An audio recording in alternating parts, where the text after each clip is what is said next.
Intermediate physics bye Umesh Mishra नाम के इस चैनल में आपका ढेरों स्वागत है। पहले चैप्टर 11 के पहले चैप्टर डायमेंशनल एनालिसिस में हम लोग पिछले लेक्चर में AIPMT और नीट में पूछे गए पिछले साल के प्रश्नों को करें। आज के लेक्चर में IIT JEE मेंस में पूछे गए क्वेश्चन को लेते हैं। चलिए पहला क्वेश्चन लेते हैं। क्वेश्चन है ये 2017 में पूछा गया IIT JEE मेंस में।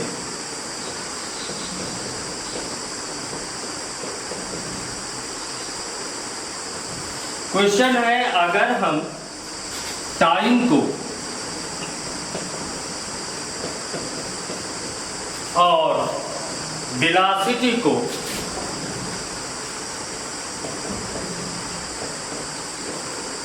और एंगुलर मोमेंटम को फंडामेंटल क्वांटिटीज माने।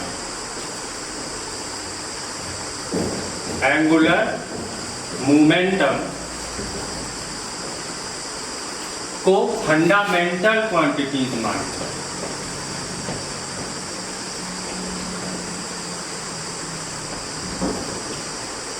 मूल राशियां मान लें।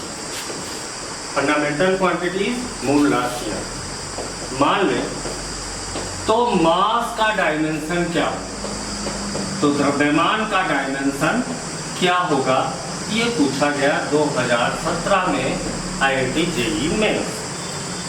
ऑप्शन दिया था 4 ऑप्शन, T का पावर -1, C का पावर -2 और H का पावर 1। दूसरा ऑप्शन दिया था T का पावर -1, C का पावर 2 एंड H का पावर 1। थर्ड ऑप्शन T का पावर -1, C का पावर -2, H का पावर -1 और T का पावर -1, C का पावर -2 एंड H का पावर 1।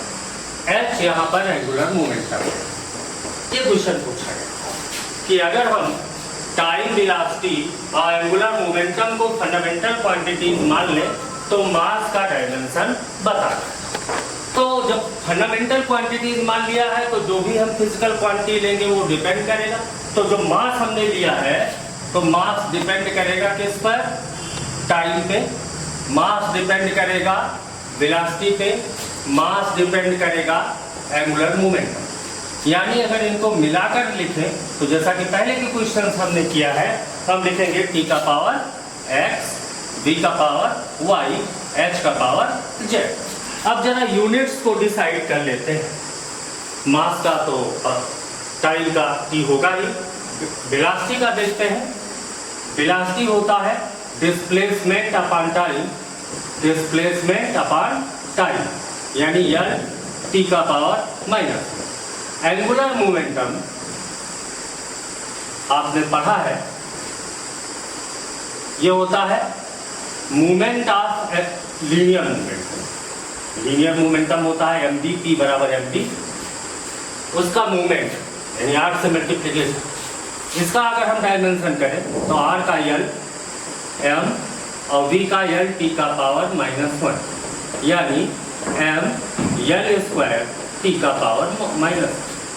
दोनों साइड्स के डायमेंशन रखने से पहले चलिए हम कांस्टेंट लगा लेते हैं। और आपको पता है जो कांस्टेंट होता है वो डायमेंशन लेस होता है। ये डायमेंशन लेस। दोनों साइड्स के डायमेंशन रखते हैं तो m का डायमेंशन हो गया m, k का कोई डायमेंशन नहीं, t का डायमेंशन t ही है। v का देखो l t का पावर -1 का पावर y, h का m l स्क्वायर t का पावर -1 का पावर z। चलिए पावर्स को कनेक्ट कर लेते हैं। तो इधर m का पावर 1 यल का पावर नहीं है तो 0, टी का पावर 0। इधर देखिए एम का पावर जेड, एल का पावर देखिए यहाँ पर y है और यहाँ पर 2z, तो y प्लस 2z और फिर बचा t का पावर यहाँ x है, यहाँ पर माइनस y है, यहाँ पर माइनस z, तो x minus y minus z। Compare कर लीजिए तो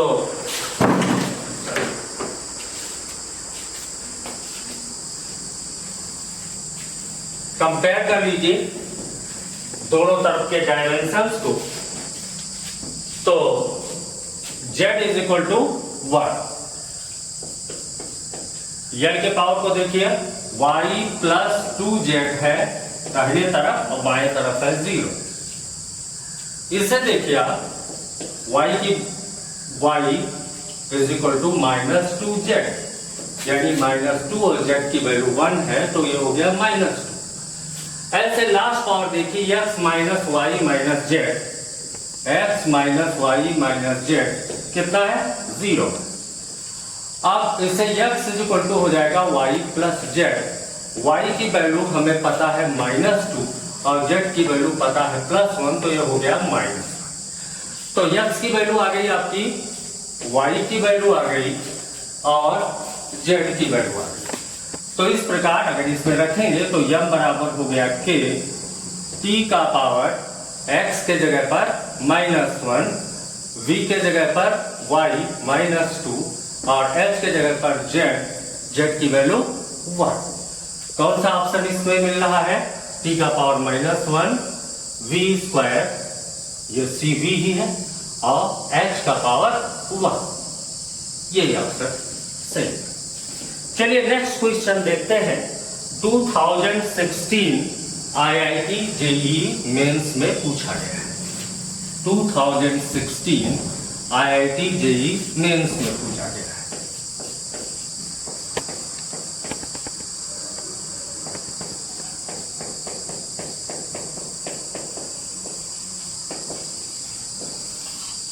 ये क्वेश्चन कहता है कि अगर डायमेंशनल सिस्टम में हम करंट को, इलेक्ट्रिक करंट को कैपिटल I से रिप्रेजेंट करें, डायमेंशनल सिस्टम में करंट को हम कैपिटल A के द्वारा रिप्रेजेंट करें। याद कीजिए मास को कैपिटल M से रिप्रेजेंट करते थे, लेंथ को L से, T को, टाइम को T से, एंगल को थीटा से, करंट को A से रिप्रेजेंट करते थे। लेकिन यहां पर कह रहा है कि अगर हम इलेक्ट्रिक करंट को I के द्वारा रिप्रेजेंट करें, इलेक्ट्रिक करंट को I से रिप्रेजेंट करें,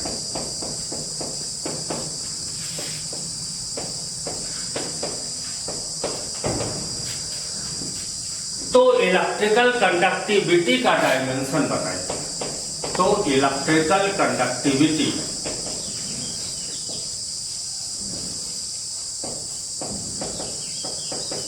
इसको कहते हैं वैद्युत चालकता,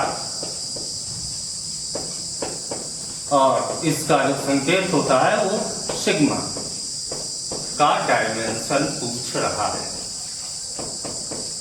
चलिए इसको देखते हैं। आपने क्लास 10th में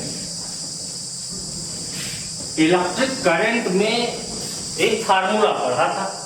फार्मूला ये पढ़ा था कि कोई अगर L लेंथ का कंडक्टर है और उसका क्रॉस सेक्शनल एरिया, अनुप्रस्थ परिच्छेद का क्षेत्रफल A है, तो उसका रेजिस्टेंस का फार्मूला पढ़ा था R is equal to rho L upon A।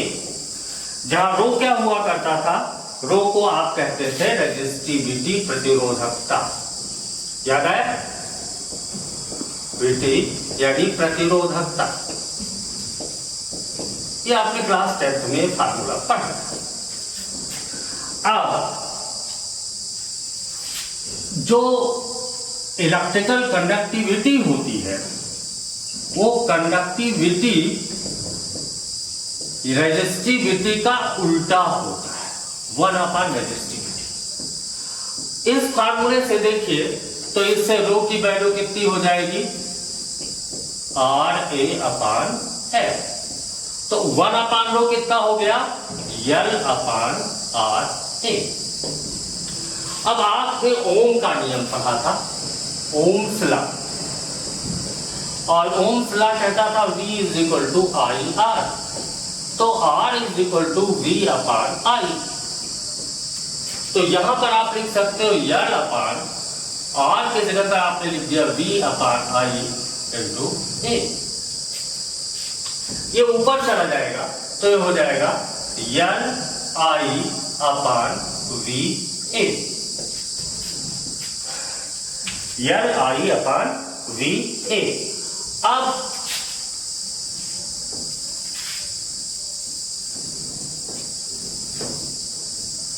यहां पर V वोल्टेज है, और वोल्टेज की डेफिनेशन आप पढ़ते हो कि अनंत से, इनफाइनाइट से यूनिट चार्ज को इलेक्ट्रिक फील्ड तक लाने में, ये 12th में पढ़ोगे आप लोग।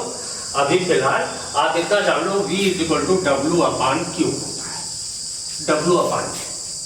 तो V के जगह पर डब्ल्यू अपान क्यू कर दे, तो sigma is equal to L I upon V के जगह पर कर दिया W upon Q into A, यानी ये हो गया यल I Q upon W A. अब क्यू की का आप जानते हो, क्लास 10th में आपने पढ़ा है कि Q is equal to I T. तो यहां पर Q की वैल्यू मैंने रख दिया आई टी, तो यल I T upon W A. जब देखिए सबके डायमेंशन देख लीजिए, आई का डायमेंशन तो क्वेश्चन में कहा है कि हम आई ही यूज करेंगे। अब W work is equal to F into D, आपको पता है, और एफ का डायमेंशन मैंने कहा था सबको लर्न होना चाहिए, एम एल टी का पावर -2 और डी का यल, तो एम एल स्क्वायर टी का पावर -2। तो डायमेंशन रखो, ये एल लेंथ है, इसका डायमेंशन यल हो गया, आई का आई स्क्वायर हो गया, टी का टी, डब्ल्यू का यम यल स्क्वायर टी का पावर -2, और यह एरिया होता है लंबाई गुणे चौड़ाई, यानी यल गुणे एल, यानी एल स्क्वायर, तो ये हो गया एल स्क्वायर। देखिए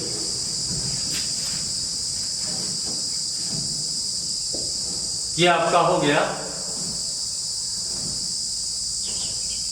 m को ऊपर लेकर जाओ, m का पावर -2, यल के पावर कैलकुलेट करो, 2 to 4, ऊपर गया तो -4, लेकिन एक पहले से है तो यल का पावर -3। आई की बात करें तो आई स्क्वायर, और टी की बात करें तो यहाँ टी का पावर 1 है और यहाँ टी का पावर -2 है, ऊपर जाएगा तो टी का पावर 3। अब इस क्वेश्चन में जो ऑप्शन दिए थे उनसे जरा हम मैच करते हैं कि क्या कौन सा ऑप्शन है। ऑप्शन दिया गया था, जस्ट अ मिनट, ए था m l का पावर -3 t का power 3 I square. Option B question में था m का पावर -1 l का पावर 3 t का पावर 3 आई। ऑप्शन सी था m का पावर -1 l का पावर -3 t का power 3 I square. Option D था m का पावर -3 l का पावर -3 t का पावर -3 आई। देखिए मिलान कीजिए कौन सा आया, m का पावर -1 l का पावर यहाँ पर -3 t का power 3 I square. So option C is okay. Now come to the next question 2016। चलिए अगला क्वेश्चन हम IIT JEE 2016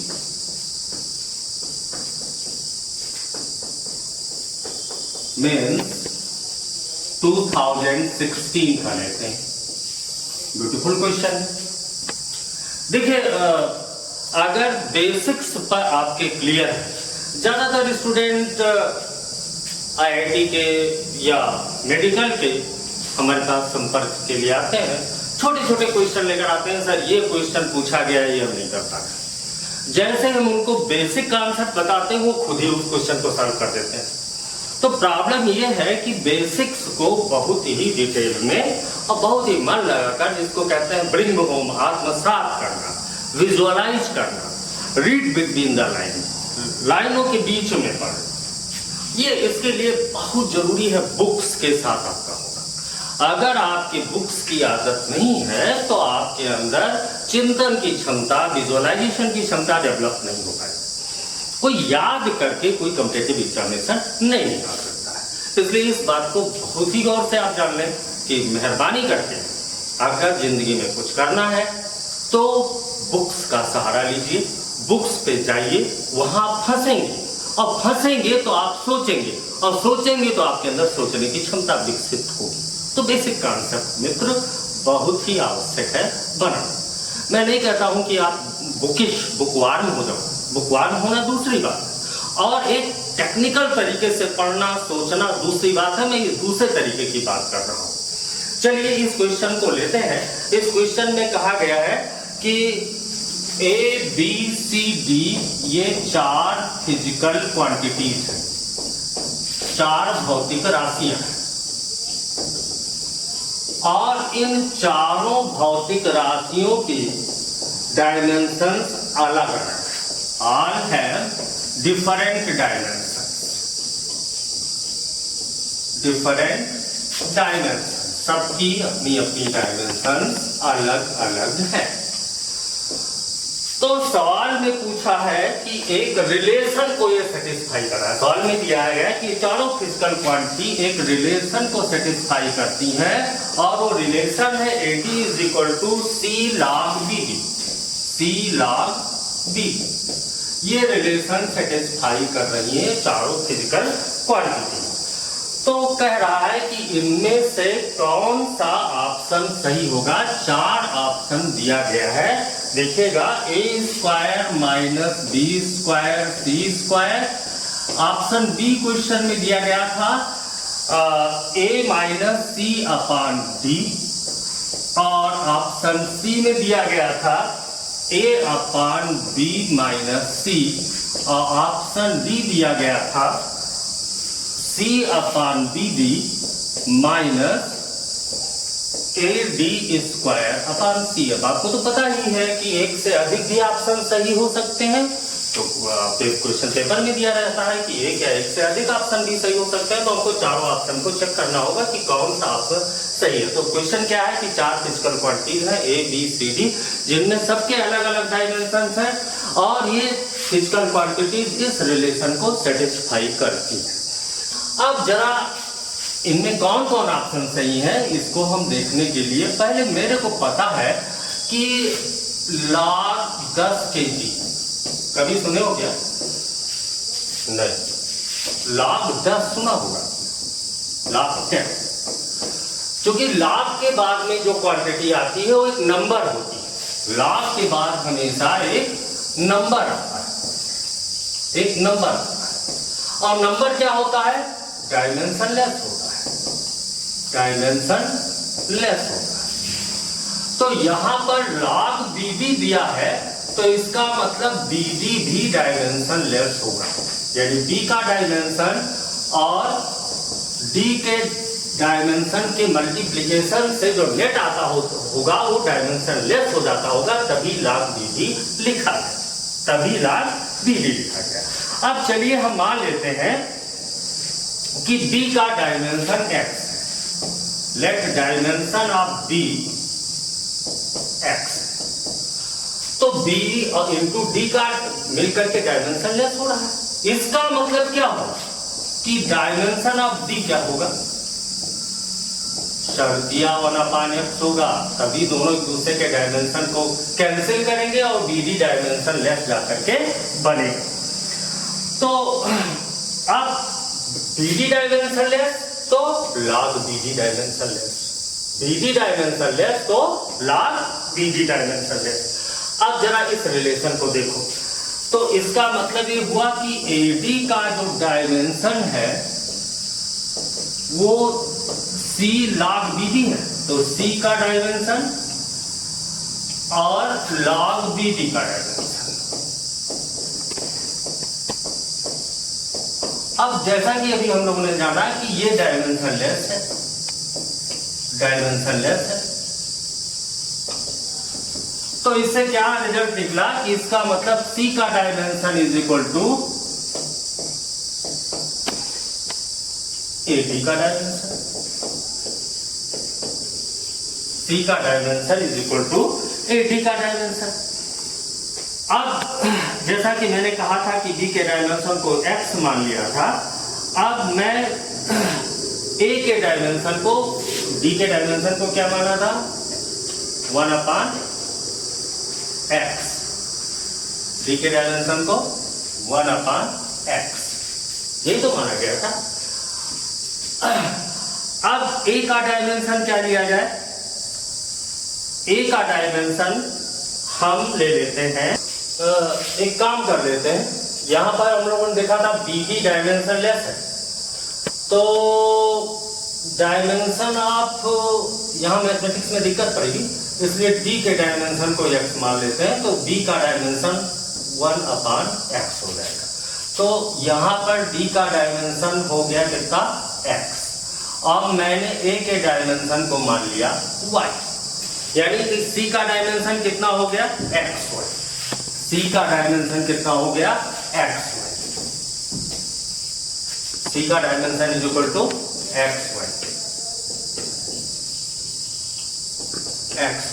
अब जरा चेक करते हैं, पहले वाले को चेक करते हैं, a² माइनस b² c²।